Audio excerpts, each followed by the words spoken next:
नमस्कार साथियों, मैं संदीप राठौर केबीएस एकेडमी की यूट्यूब चैनल पर आपका स्वागत करता हूं। तो साथियों, आइए शुरुआत करते हैं आज के सेशन की। साथियों, आपको पता ही है कि हमारा चल रहा था यूनिट 5। जी हाँ, यूनिट 5 से संबंधित हम एमसीक्यू देख रहे थे, जिसमें हमारा टॉपिक चल रहा था मध्य प्रदेश की पंचायत राज, नगरीय प्रशासन एवं सुशासन। इसके बारे में देखते थे, जिसका आज पार्ट 2 है और क्लास नंबर 5 है। इससे पहले हम बाकी देख चुके हैं। तो आइए शुरुआत करते हैं इसी के साथ आज के सेशन की। तो साथियों, ये रहा आज का आपका पहला प्रश्न।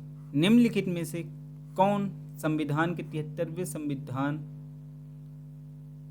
संविधान संशोधन से सम्मिलित है? निम्नलिखित में से कौन संविधान के 73वें संशोधन से सम्मिलित है? पहला, जिला पंचायत, क्षेत्र पंचायत, ग्राम पंचायत, नगर पंचायत। 73वें संविधान संशोधन से पहला, नीचे दिए गए कूट में सही उत्तर का चयन कीजिए।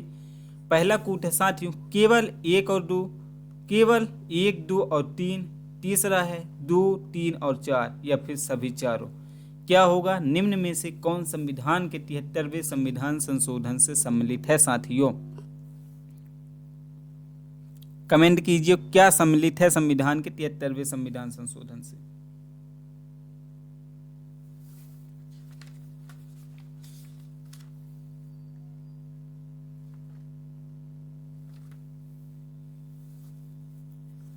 तो आइए देखते हैं साथियों। जिला पंचायत तो संबंधित है, क्षेत्र पंचायत भी संबंधित है, ग्राम पंचायत भी संबंधित है, परंतु नगर पंचायत आपका संबंधित नहीं है। क्या साथियों? नगर पंचायत संबंधित नहीं है, क्योंकि इसमें बलवंत राय संहिता में यही लिया था, जिला, क्षेत्र और ग्राम।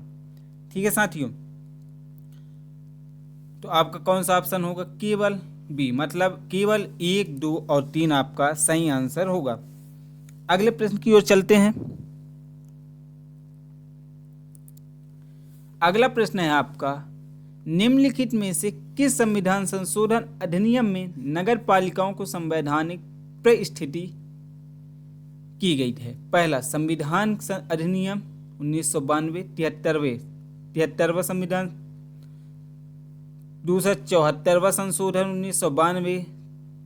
तीसरा, 75वां संविधान संशोधन 1993। और चौथा, उपरोक्त में से कौन नहीं? कौन से संविधान संशोधन के द्वारा यह किया गया था, नगर पालिकाओं को संवैधानिक प्रतिष्ठित? बताइए साथियों, क्या होगा आपका सही आंसर? तो साथियों, आपका सही आंसर होगा 74वां संविधान संशोधन। जी हाँ, 74वें संविधान संशोधन के तहत, क्योंकि 73वें के तहत कौन सा आया था दोस्तों? तो 73 के तहत आया था ग्राम पंचायत या फिर पंचायती राज आया 73 के तहत। और नगरीय निकाय किस में आएगा साथियों? आपका नगर पालिका 73वां संविधान संशोधन के तहत आएगा। इसमें भी 3 हैं, क्या क्या होंगे दोस्तों? एक होगा नगर निगम, नगर पालिका, नगर पंचायत। क्या होगा? नगर निगम, नगर पालिका और नगर पंचायत। सबसे छोटी इकाई नगर पंचायत होगी, फिर नगर पालिका होगी दोस्तों, और फिर होगा नगर निगम। सबसे बड़ी इकाई कौन सी होगी? नगर निगम होगा साथियों। नगर पालिका का आर्टिकल कहाँ से कहाँ है? तो साथियों 243 पी से 243 ZD, यहाँ तक नगर पालिका का वर्णन है संविधान में साथियों। त्रिस्तरीय है और इसको नगर पालिका को संविधान के भाग 9 के अंतर्गत जोड़ा गया था, भाग 9A के अंतर्गत जोड़ा गया था। 9A के अंतर्गत भाग 9 में क्या है? नगर पंचायती राज, और 9A में है नगर पालिका। अगले प्रश्न की ओर चलते हैं साथियों। आपका अगला प्रश्न है, राज्यों में निम्नांकित में से किस समूह पर पेशा अधिनियम 1996 प्रवर्तनीय है? पहला, राजस्थान, तेलंगाना, महाराष्ट्र। दूसरा, आंध्र प्रदेश, झारखंड, उड़ीसा। तीसरा, असम, मेघालय, तमिलनाडु। चौथा, हिमाचल प्रदेश, गुजरात, छत्तीसगढ़। राज्यों के निम्नांकित में से किस समूह पर पेशा अधिनियम 1996 प्रवर्तनीय नहीं है? जल्दी से बताइए दोस्तों, कहाँ प्रवर्तनीय नहीं है? तो साथियों, आपका सही आंसर होगा असम, मेघालय, तमिलनाडु। कहाँ? असम, मेघालय, तमिलनाडु। पेशा अधिनियम किसकी समिति लाई गई थी, किस समिति के तहत? तो साथियों, ये दिलीप सिंह भूरिया समिति द्वारा लाई गई थी। दिलीप सिंह भूरिया समिति द्वारा कब लाई गई थी साथियों? 1996 में लाई गई थी। कब लाई गई थी? 1996 में। उद्देश्य क्या था? उद्देश्य की बात करते हैं साथियों तो जनजाति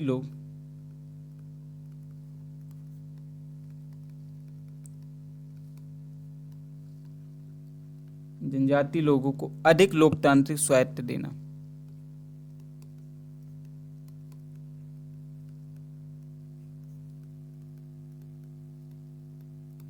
अधिक लोकतांत्रिक स्वायत्तता देना है, ये क्या है? इसका उद्देश्य था।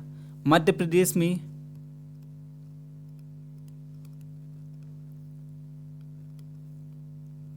82 विकास खंडों पर लागू हुआ। कितने विकास खंडों? 89 विकास खंडों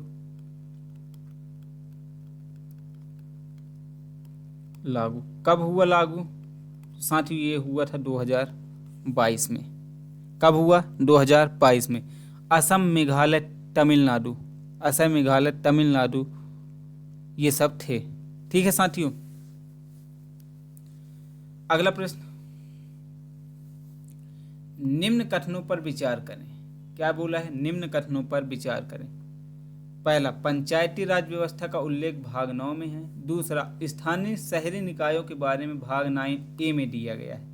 पहला ऑप्शन केवल 1 सही, दूसरा ऑप्शन केवल 2 सही, तीसरा ऑप्शन 1 और 2 दोनों सही, और साथियों चौथा ऑप्शन है कोई सही नहीं। निम्न कथनों पर विचार कीजिए, क्या होगा आपका सही आंसर?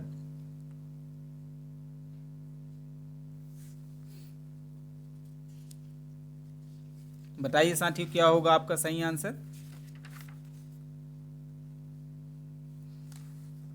तो आइए देखते हैं साथियों। पंचायती राज व्यवस्था का उल्लेख भाग 9 में है, ये भी सही। स्थानीय शहरी निकायों के बारे में भाग 9 में दिया गया है, साथियों ये भी सही है। ठीक है साथियों, अगले प्रश्न की ओर चलते हैं। अगला प्रश्न है आपका, भाग 9 के विषय में निम्न कथनों पर विचार कीजिए। भाग 9 के विषय में निम्न कथनों पर विचार कीजिए। पहला है आपका, निम्न अनुच्छेद 243 से 243 तक प्रावधान है, इसमें 11वीं अनुसूची जोड़ी गई थी। तीसरा, 29 विषयों का इसमें उल्लेख था। बताइए कौन सा कथन सही होगा? 1, 2 और 3, दूसरा 2 और 3, तीसरा 1 और 3, साथियों चौथा ऑप्शन है 1 और 2। क्या होगा आपका सही आंसर? जल्दी से बताइए। भाग 9 में विषय निम्न कथनों पर विचार करें।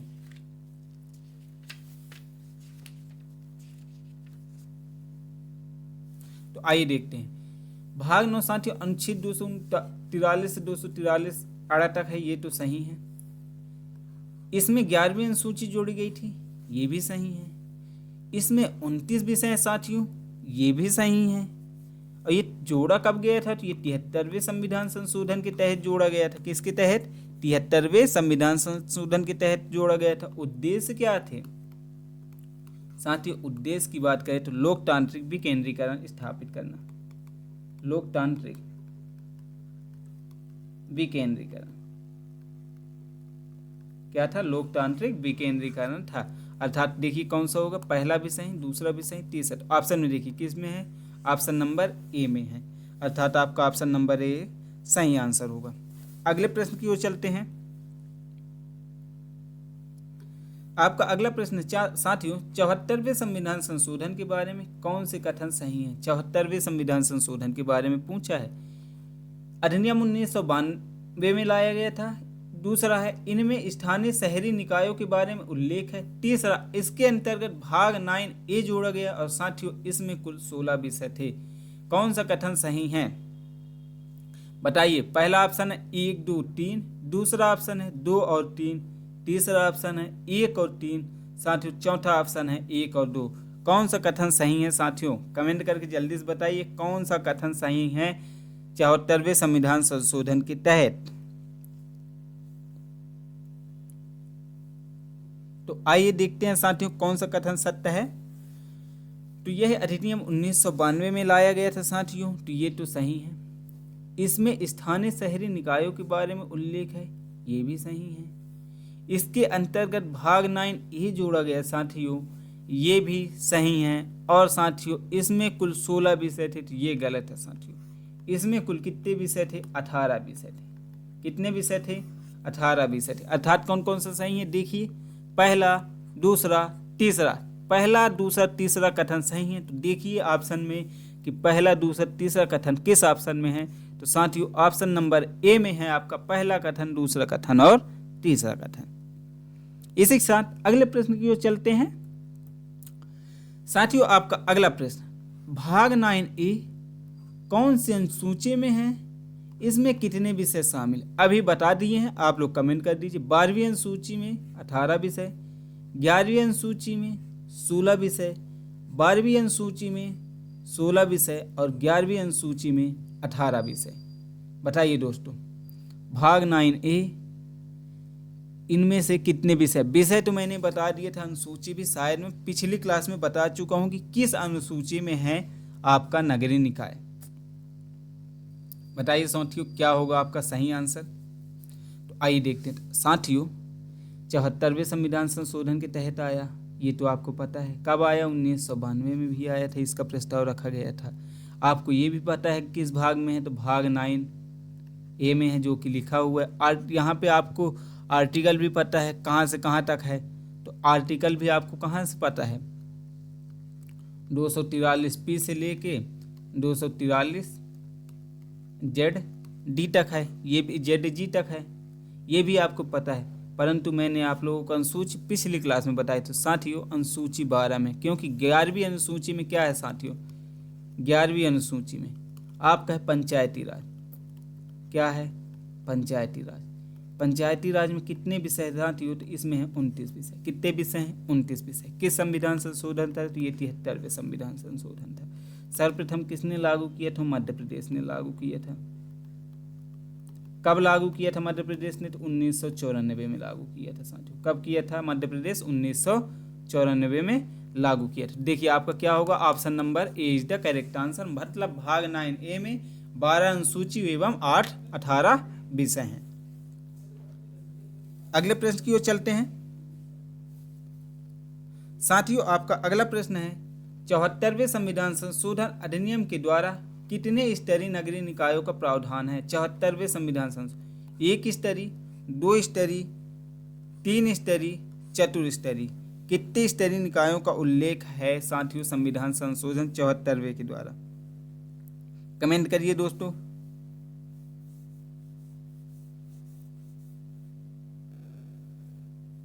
तो साथियों आपका सही आंसर होगा त्रिस्तरीय। कितने स्तरीय हैं, 3 स्तरीय, अर्थात 3 स्तर। कितने स्तर है साथियों, 3 स्तर हैं। कौन कौन से स्तर हैं ये भी बता लीजिए। स्तर कौन कौन से हैं साथियों, तो इसकी बात करते हैं। सबसे पहले आपका नगर निगम, नगर पालिका, नगर पंचायत। क्या क्या आएगा, नगर निगम,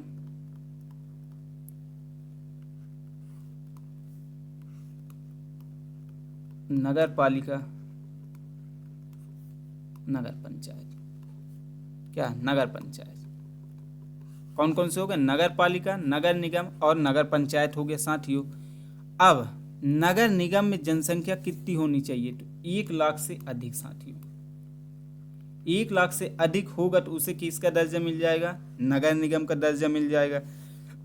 नगर पालिका को दर्जा कब मिलेगा साथियों, तो जब 20,000 से 1 लाख, 20,000 से 1 लाख की जनसंख्या में नगर पालिका को दर्जा मिलेगा नगर पालिका का। और साथियों 20,000 से अधिक या फिर नगर पंचायत में 20,000 तक की जनसंख्या है, उसे अपन क्या बोलेंगे, नगर पंचायत बोलेंगे। तो अपने हमने देख लिए 3 स्तर कौन कौन से हैं, प्लस उसमें कितने कितने संख्या होनी चाहिए, तो उसको किस राज्य का दर्जा, मतलब किस चीज़ का दर्जा दिया जाता है। यदि 20,000 है तो नगर पंचायत का, 20,000 से 1 लाख है तो नगर पालिका का दर्जा दिया जाएगा साथियों। और यदि जनसंख्या 1 लाख से अधिक है तो उसे नगर निगम का दर्जा दिया जाएगा। इसी के साथ अगले प्रश्न की ओर चलते हैं। आपका अगला प्रश्न है, सामुदायिक विकास कार्यक्रम कब प्रारंभ किया गया, 1950 में, 1951 में, साथियों 1952 में, 1953 में। सामुदायिक विकास कार्यक्रम कब प्रारंभ किया गया,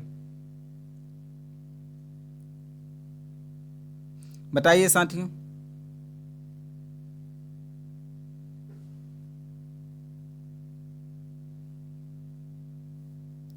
तो आइए देखते हैं क्या होगा। तो साथियों योग करी गई थी 1952 में। कब किया गया था, 1952 में। 1952 में भी कब साथियों? तो ये देखिए 1952 में कब? तो 2 अक्टूबर 1952 में। कब किया गया था साथियों? 2 अक्टूबर 1952 में। मुख्य उद्देश्य क्या था साथियों?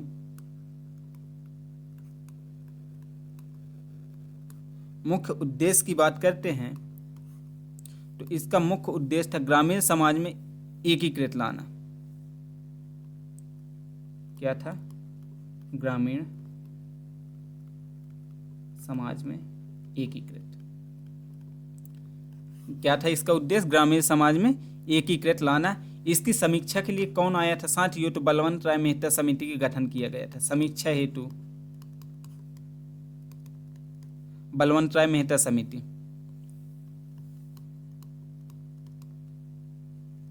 बलवंत राय मेहता समिति कब आया था साथियों? बलवंत राय मेहता समिति तो ये आया था आपके 1957 में। कब आया था? 1957 में। अगले प्रश्न की ओर चलते हैं। आपका अगला प्रश्न है, महानगर योजना समिति का उल्लेख किस अनुच्छेद में है? महानगर योजना समिति का उल्लेख किस अनुच्छेद में? पहला अनुच्छेद 243 या अड़ा 243 या घा 243 या चा 243 या खा, किस में है? बताइए दोस्तों किस में होगा? तो साथियों आपका ऑप्शन होगा 243 या रे। इसको आप बोलेंगे जेड ई। क्या बोलेंगे? जेड ई। ठीक है, किसके तहत है? 243 जेड टी के तहत महायोजना, महानगर योजना। अगले प्रश्न की ओर चलते हैं। अगला प्रश्न है, निम्नलिखित कथनों में असंगत को चयन कीजिए। कौन असंगत है? मतलब सुमिलित नहीं है। अनुच्छेद 243 आई राज्य वित्त आयोग, अनुच्छेद 243 के राज्य निर्वाचन आयोग। पहला ऑप्शन 1 सही, दूसरा ऑप्शन 2 सही, तीसरा ऑप्शन 1 और 2 दोनों सही, और साथ ही चौथा ऑप्शन कोई नहीं। जल्दी से बताइए कौन सुमिलित असंगत कथन है, मतलब सुमिलित नहीं है। जल्दी से कमेंट करिए साथियों, कौन सम्मिलित नहीं है।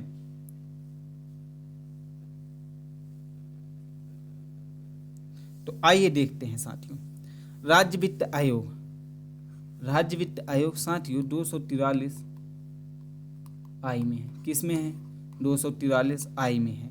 उद्देश्य क्या है साथियों इसका? उद्देश्य की बात करते हैं, आराम से देखिए उद्देश्य क्या था। तो पंचायत राज संस्थानों, पंचायती राज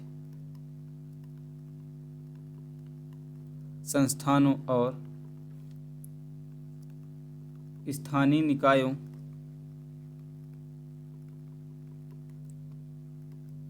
वित्तीय विवरण की समीक्षा,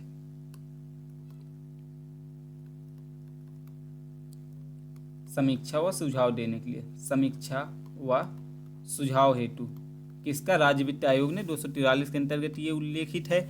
और साथियों इनकी नियुक्ति कौन करती है? नियुक्ति कौन करता है? तो नियुक्ति राज्यपाल द्वारा होती है। किसके द्वारा होता है साथियों? राज्यपाल द्वारा। संरचना की बात करते हैं। संरचना दोस्तों एक अध्यक्ष प्लस 4 सदस्य, एक अध्यक्ष साथियों और 4 सदस्य होते हैं। यह प्रभावशाली कब से रहा? मध्य प्रदेश में। मध्य प्रदेश में यह प्रभावशाली जुलाई 1994 से। कब से था? जुलाई 1994 से। कब से मध्य प्रदेश में प्रभावशाली था चुनाव? ये जुलाई 1994 से। मतलब राज्य वित्त आयोग तो 243 आई से। राज्य निर्वाचन आयोग की बात करें दोस्तों तो ये सिर्फ 243 के में है। ये स्थानीय निकायों में निवर्तन करना था, स्थानीय निकायों में निर्वाचन करना उद्देश्य, इसका उद्देश्य था स्थानीय निकायों में निर्वाचन करना। किसका उद्देश्य था? राज्य निर्वाचन आयोग का। इसकी संरचना क्या होती है? तो इसमें एकल होती है दोस्तों, एक ही होते हैं सदस्य या फिर अध्यक्ष। नियुक्ति कौन करते हैं? नियुक्ति की बात करें साथियों तो इसकी नियुक्ति राज्यपाल, नियुक्ति कौन करते हैं? राज्यपाल करते हैं। और ये भी कब से आया था अस्तित्व में मध्य प्रदेश में? तो ये फरवरी 1994 से। तो आपका सही आंसर क्या होगा साथियों? ए और बी दोनों सही हैं। क्या होगा आपका सही आंसर? ए और बी दोनों सही हैं। ठीक है साथियों, अगले प्रश्न की ओर चलते हैं। आपका अगला प्रश्न है, मध्य प्रदेश में फर्स्ट रैंक कोर्ट की स्थापना हुई थी 1 जनवरी 2001, 1 फरवरी 2001, 1 मार्च 2001, 1 अप्रैल 2001। फर्स्ट ट्रैक कोर्ट की स्थापना मध्य प्रदेश में कब हुई थी साथियों? जल्दी से बताइए कब हुई थी फर्स्ट ट्रैक कोर्ट की स्थापना मध्य प्रदेश में?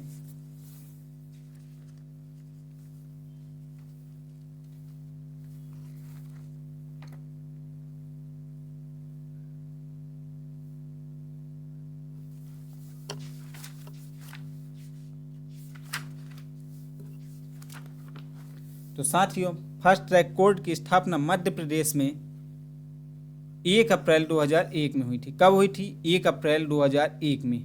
मध्य प्रदेश में कुल कितनी है दोस्तों? मध्य प्रदेश में कुल कितना है? तो ये है 85। कितने हैं? 85। ठीक है साथियों, अगला प्रश्न की ओर चलते हैं। अगले प्रश्न की ओर साथियों, आपका अगला प्रश्न है, ई गवर्नेंस पर 26वें राष्ट्रीय सम्मेलन 2023 का आयोजन किस शहर में हुआ था? ई गवर्नेंस 26वें राष्ट्रीय सम्मेलन 2023 का आयोजन किस शहर में हुआ? पहला ग्वालियर, दूसरा भोपाल, तीसरा जबलपुर, चौथा इंदौर। कब हुआ था साथियों ये बताइए? तो साथियों इसका आयोजन कहाँ हुआ था? इंदौर में हुआ था। कौन सा संस्करण था? 26वां संस्करण था। कौन सा था साथियों? 26वां। आयोजन कब से कब हुआ? तो साथियों आयोजन 24 से 25 अगस्त, 24 टू 25 अगस्त 2023 में हुआ था। कब हुआ था? 2023 में। अगले प्रश्न की ओर चलते हैं। आपका अगला प्रश्न है, सुशासन सूचकांक 2023-21 में मध्य प्रदेश की रैंकिंग क्या थी? सुशासन सूचकांक 2021 में मध्य प्रदेश की रैंकिंग। पहला ग्रुप बी राज्यों में प्रथम स्थान, ग्रुप बी राज्यों में द्वितीय स्थान, ग्रुप ए राज्यों में प्रथम स्थान या ग्रुप ए राज्यों में द्वितीय स्थान। क्या होगा साथियों आपका सही आंसर? सुशासन सूचकांक 2021 में मध्य प्रदेश की रैंकिंग क्या थी? तो साथियों जल्दी से बताइए क्या होगी?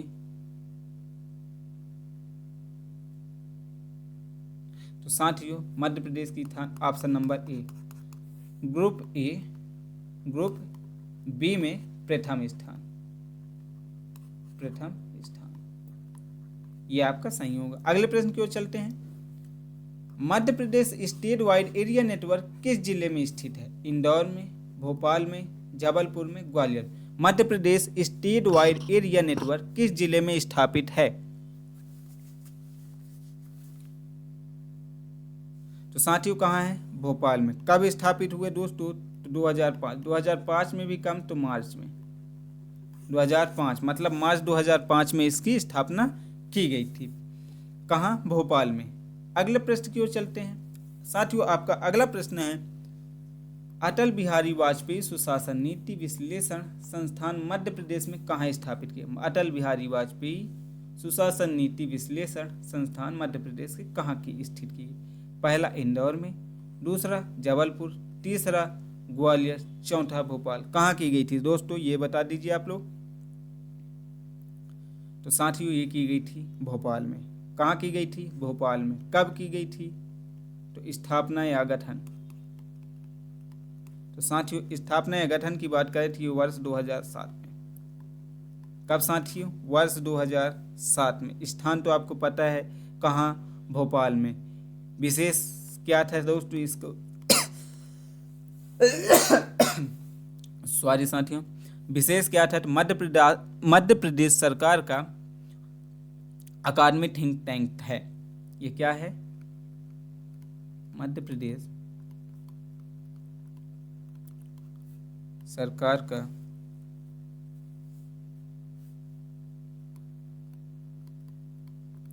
अकादमी थिंक टैंक है साथियों। क्या है? मध्य प्रदेश सरकार के अकादमिक थिंक टैंक है। ये अधीन किसके है? मतलब किसके अधीन ये कार्य करेगा? तो ये लोक सेवा प्रबंधन विभाग। किसके है साथियों? लोक सेवा प्रबंधन विभाग के अंतर्गत ये कार्य करके, मतलब अपनी जो भी जब भी रिपोर्ट देगी किसको देगी? मध्य प्रदेश लोक सेवा को। ठीक है साथियों, अगले प्रश्न की ओर चलते हैं। आपका अगला प्रश्न है, सुशासन के दृष्टिकोण से मध्य प्रदेश सरकार द्वारा ज्ञान दूत परियोजना का प्रारंभ किस जिले में हुआ? पहला भोपाल, दूसरा इंदौर, तीसरा धार, चौथा सागर। सुशासन की दृष्टिकोण से मध्य प्रदेश सरकार द्वारा ज्ञान दूत परियोजना का प्रारंभ किस जिले में किया गया? साथियों जल्दी से बताइए किस जिले में किया गया था? तो साथियों ये किया गया था धार में। कब किया गया था साथियों? 2000 में। कब किया गया था? धार में 2000 में भी कम साथियों, तो जनवरी में, जनवरी 2000 में किया गया था। अगले प्रश्न की ओर चलते हैं। आपका अगला प्रश्न है, मध्य प्रदेश में आकांक्षी विकासखंड कार्यक्रम की शुरुआत किस वर्ष हुई? आकांक्षी विकासखंड कार्यक्रम की शुरुआत किस वर्ष? 2015 में, 2018 में, 2020 में, 2022 में। कब हुई थी दोस्तों मध्य प्रदेश में आकांक्षी विकासखंड कार्यक्रम की शुरुआत? जल्दी से बताइए दोस्तों कब हुई थी? तो साथियों ये हुई थी 2018 में। कब हुई थी? 2018 में। साथियों ये प्रथम चरण में, जब प्रथम चरण हुआ तो इसमें 313 विकासखंड का सर्वेक्षण कर 50 विकासखंड चयन किया।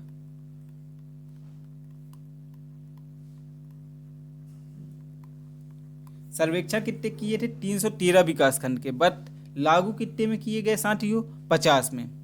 ठीक है, अगले प्रश्न की ओर चलते हैं। साथियों आपका अगला प्रश्न है, मध्य प्रदेश में ई पंचायत के अंतर्गत सम्मिलित नहीं है। ई पंचायत के अंतर्गत सम्मिलित क्या नहीं है साथियों? ग्राम सभा का अनुमोदन, PRIA soft, plan plus, action soft. क्या सम्मिलित नहीं है ई पंचायत के अंतर्गत?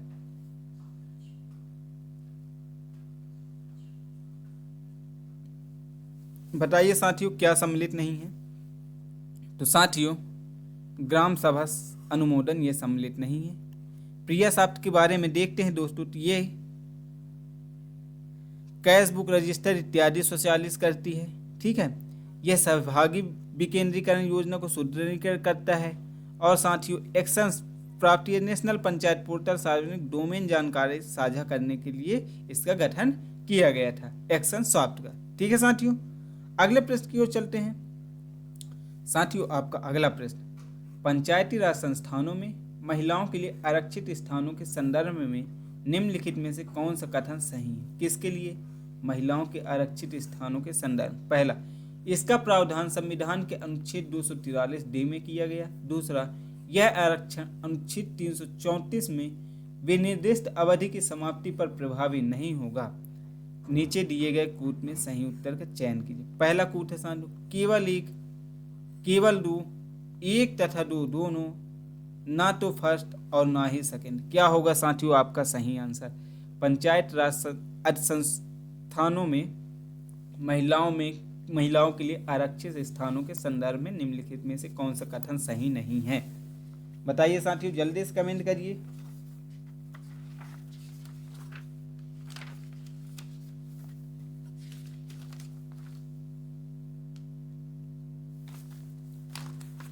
साथियों क्या होगा आपका सही आंसर? तो साथियों आपका सही आंसर होगा केवल एक।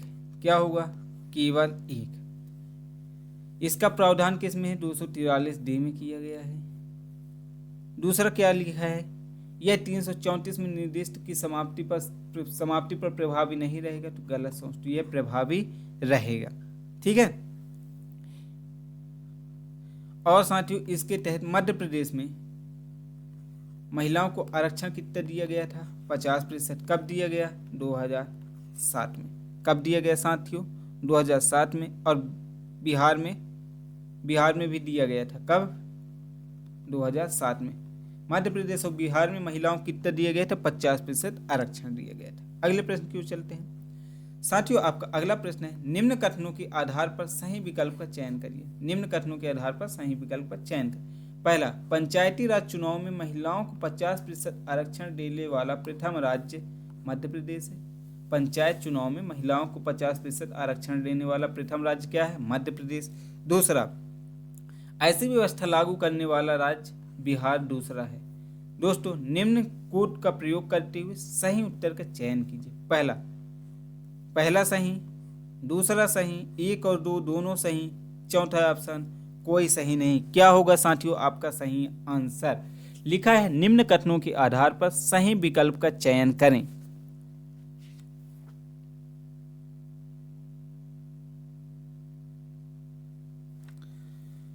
बताइए साथियों क्या होगा आपका सही आंसर?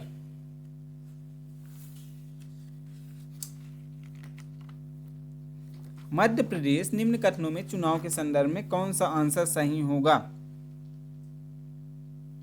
तो चलिए देखते हैं दोस्तों।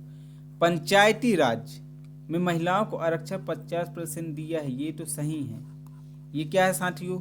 सही है, ठीक है ना। परंतु क्या बोला है कि प्रथम राज्य मध्य प्रदेश है, तो साथियों प्रथम राज्य मध्य प्रदेश नहीं है। मध्य प्रदेश कौन सा राज्य है? दूसरा। यह लागू करने वाला मध्य प्रदेश दूसरा राज्य है। पहला राज्य क्या है आपका? बिहार। बिहार है प्रथम और मध्य प्रदेश है दूसरा। मतलब दोनों ही कथन क्या है? गलत। मतलब ऑप्शन नंबर सी कोई सही नहीं है। कौन सा होगा? ऑप्शन नंबर डी कोई सही नहीं है। अगले प्रश्न की ओर चलते हैं। अगला प्रश्न है, राज्य वित्त आयोग के संदर्भ में कौन सा कथन सही है? राज्य वित्त आयोग के संदर्भ में कौन सा कथन सही है साथियों? पहला, इसका उल्लेख अनुच्छेद 243 के में किया गया है। दूसरा, प्रत्येक 5 वर्ष में इसका गठन राज्यपाल द्वारा किया जाता है। तीसरा, इसका मुख्य उद्देश्य पंचायत की वित्तीय स्थिति का मूल्यांकन करना है। क्या है दोस्तों? राज्य वित्त आयोग के संदर्भ में कौन सा कथन सत्य है?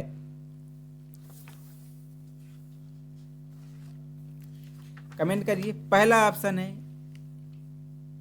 1 और 2 सही।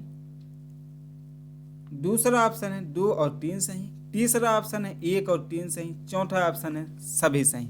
क्या होगा साथियों आपका सही आंसर? जल्दी से कमेंट कीजिए। देखते हैं राज्य वित्त आयोग का विवरण दोस्तों किस आर्टिकल में दिया है? तो 243 आई में दिया है। किस में दिया है साथियों? 243 आई में दिया है, ठीक है। इसकी नियुक्ति कौन करता है दोस्तों? नियुक्ति किनके द्वारा की जाती है? राज्यपाल द्वारा। किनके द्वारा? राज्यपाल द्वारा। कार्यकाल कितने का होता है? यहां से देख लेते हैं। कार्यकाल 5 वर्ष का होता है। संरचना क्या होती है साथियों? संरचना की बात करें तो एक अध्यक्ष प्लस 4 सदस्य, एक अध्यक्ष और 4 सदस्य होते हैं। मध्य प्रदेश में कब से प्रभावी रहा है? तो मध्य प्रदेश में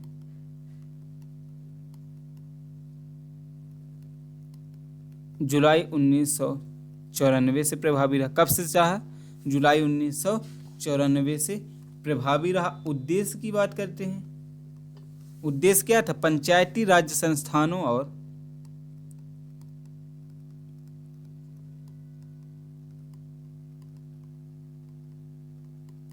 पंचायती राज संस्थानों और स्थानीय निकायों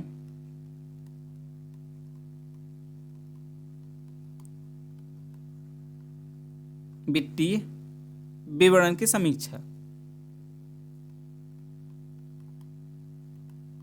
या सुझाव देना। समीक्षा करना व सुझाव देना, ये क्या था इसके उद्देश्य। तो आइए इसके बारे में देखते हैं। तो क्या लिखा है? राज्य वित्त आयोग के संदर्भ इसका उल्लेख 243 के में, गलत साथियों। किस में दिया है? 243 आई में। मतलब पहला गलत हो गया, ठीक है। दूसरा देखते हैं, इसमें प्रत्येक 5 वर्ष में इसका गठन राज्यपाल द्वारा। तो कार्यकाल 5 वर्ष और गठन किसके द्वारा? राज्यपाल। मतलब आपका सही है। इसका उद्देश्य पंचायत की वित्तीय स्थिति का मूल्यांकन करना। जी हाँ दोस्तों, पंचायती राज संस्थानों और स्थानीय निकायों के वित्तीय विवरण की समीक्षा करना और उसमें क्या देना? सुझाव देना। मतलब दूसरा और तीसरा सही। मतलब क्या होगा साथियों आपका? ऑप्शन नंबर बी 2 और 3 सही है। अगले प्रश्न की ओर चलते हैं। तो साथियों आज का सेशन यहीं पे समाप्त होता है। कैसा लगा आज का सेशन आप लोग कमेंट करके ज़रूर बताएं। अपना फीडबैक देना मत भूलिए साथियों। और साथियों, इस सेशन से संबंधित पीडीएफ प्राप्त करने के लिए आप हमारे टेलीग्राम चैनल को ज्वाइन कर सकते हैं, जिसकी लिंक नीचे आपको डिस्क्रिप्शन बॉक्स में दी हुई है। हमारे साथ जुड़े रहने बने रहने के लिए आप लोगों का बहुत बहुत धन्यवाद।